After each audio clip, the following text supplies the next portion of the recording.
قبرستان میں رہنے والا ایک آدمی کہتا ہے، اس قبرستان میں ایک قبر تھی جس پر کوئی آتا جاتا نہیں تھا۔ میں نے کئی بار اس قبر کو دیکھا، یہ قبر بھی ابھی کچی تھی۔ میں نے سوچا کیوں نہ اس قبر کو میں مسمار کر دوں اور اس قبر میں کسی اور مردے کو دفن کر دوں۔ یہ سوچ کر میں نے اس قبر کو کھودنا شروع کر دیا۔ جب میں نے اس قبر کو کھودا تو مجھے اچانک سے پتہ لگا کہ یہ قبر تو ایک عورت کی قبر ہے، یہ تو ایک عورت کی قبر ہے۔ میں نے پھر سے تھوڑا سا کھودا تو پتہ لگا کہ اس قبر میں جو عورت دفن ہے، جو مردہ دفن ہے، اس کا تو کفن تک میلا نہیں ہوا ہے، اور اس قبر میں سے ایسی خوشبوئیں آ رہی تھیں جیسی خوشبوئیں میں نے آج تک دنیا میں نہیں سونگھی تھیں۔ اتنی اچھی خوشبوئیں اس قبر سے نکل رہی تھیں اور ایسا لگ رہا تھا کہ جیسے اس مردے کو ابھی جلدی میں ہی دفن کیا گیا ہے، یعنی کہ یہ میت جو ہے 1-2 دن پہلے کی ہی ہے، لیکن ایسا تھا نہیں، اس کا تو کفن تک میلا نہیں ہوا تھا۔ میں نے جلدی سے مٹی چڑھانا شروع کر دی، اس قبر کو بند کیا اور اس قبر کو اچھی طریقے سے مکمل کر کے بنا دیا۔ بنانے کے بعد میں نے اس پر پانی کا چھڑکاؤ کیا اور اس کے بعد میں مسلسل اس قبر پر فاتحہ پڑھنے لگا۔ میں جب بھی اس قبر کے آس پاس سے گزرتا تھا میں اس پر فاتحہ پڑھتا تھا۔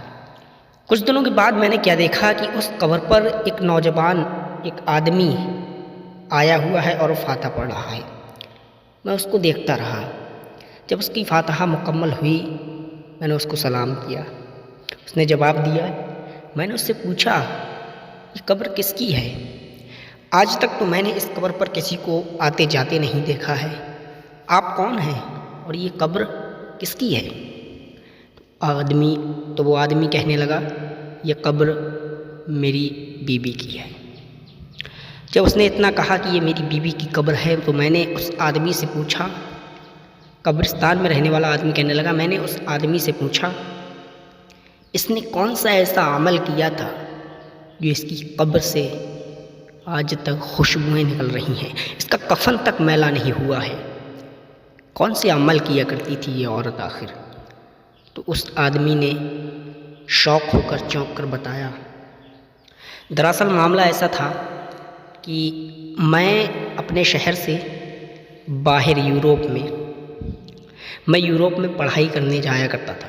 شادی سے پہلے جب میری شادی نہیں ہوئی تھی میں یورپ میں پڑھائی کرتا تھا، لیکن جب میں پڑھائی کر کے چھٹیوں میں گھر واپس آتا تھا تو میرے گھر والے مجھ پر فورس کیا کرتے تھے کہ شادی کر لے، تیری خالہ کی لڑکی سے تیری منگنی بچپن میں ہی طے کر دی تھی اور ان سے ہم نے وعدہ لے لیا تھا کہ تیری شادی اسی سے ہوگی تو تو شادی کر لے۔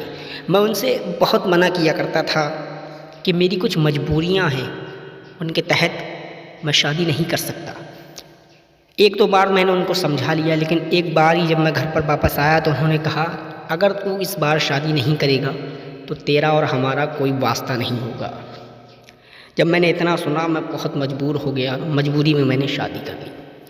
شادی کی پہلی ہی رات جب میں اپنے کمرے میں گیا، دلہن بیٹھی ہوئی تھی، میں نے فوراً جا کر دلہن سے معافی مانگ لی۔ میں نے کہا میں تمہارا گنہگار ہوں، میں نے تمہارے ساتھ دھوکہ کیا ہے اور میں نے اپنی مجبوری کے بارے میں یہ سب بتا دیا کہ میرے آگے کچھ مجبوریاں ہیں، اور شوہر جو سکھ دیتے ہیں اپنی بیویوں کو میں وہ سکھ تمہیں نہیں دے پاؤں گا، میں تمہیں خوش نہیں کر پاؤں گا۔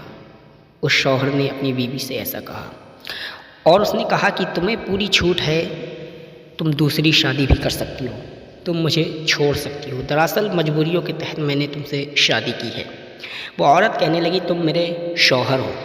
اس عورت کا جواب سنیے گا، آج کل کی کوئی عورت ہو پتہ نہیں کیا ببال کھڑا کر دے گی، ایسے انسان سے میری شادی کر دی ہے نا دوستو، کمنٹ میں ضرور بتانا۔ اس عورت کا جواب سنیے، اس عورت نے کہا اگر میری قسمت میں یہی ہے، بے شک میرا تم سے نکاح ہو گیا ہے، اگر میری قسمت میں یہی سب تھا تو مجھے منظور ہے، اللہ کی رضا پر میں راضی ہوں، میں کبھی بھی تمہاری کمزوری کا کسی بھی انسان سے ذکر تک نہیں کروں گی، میری قسمت میں یہی ہے تو مجھے یہ منظور ہے۔ اور وہ میرے ساتھ رہنے لگی۔ اب کچھ دنوں کے بعد ہمارے گھر والے ہم سے بچے کی فرمائش کرنے لگے۔ جب وہ ہمارے گھر والے ہم سے بچے کی فرمائش کرتے تھے تو ہم ڈاکٹروں سے کہہ کر غلط رپورٹ بنوا لیا کرتے تھے، غلط رپورٹ بنوا کر اپنے گھر والوں کو دے دیا کرتے تھے۔ اس طریقے سے اس نے آج تک میری کمزوری کسی بھی انسان کو نہیں بتائی، اور اس کے ساتھ ساتھ وہ پاک دامن بھی تھی، نیک عورت تھی، نمازیں پڑھا کرتی تھی، نیک کام کیا کرتی تھی، اور اس کے ساتھ ساتھ غریبوں کی مدد بھی کیا کرتی تھی۔ مرتے مر گئی، لیکن آج تک اس نے میری کمزوری کے بارے میں کسی کو خبر تک نہیں لگنے دی۔ شاید یہی صلہ اس کو ملا ہے کہ آج تک اس کی قبر سے خوشبو آ رہی ہے، اس کا کفن تک میلا نہیں ہوا ہے۔ دوستو، یہ ہوتی ہے عورت کی شان۔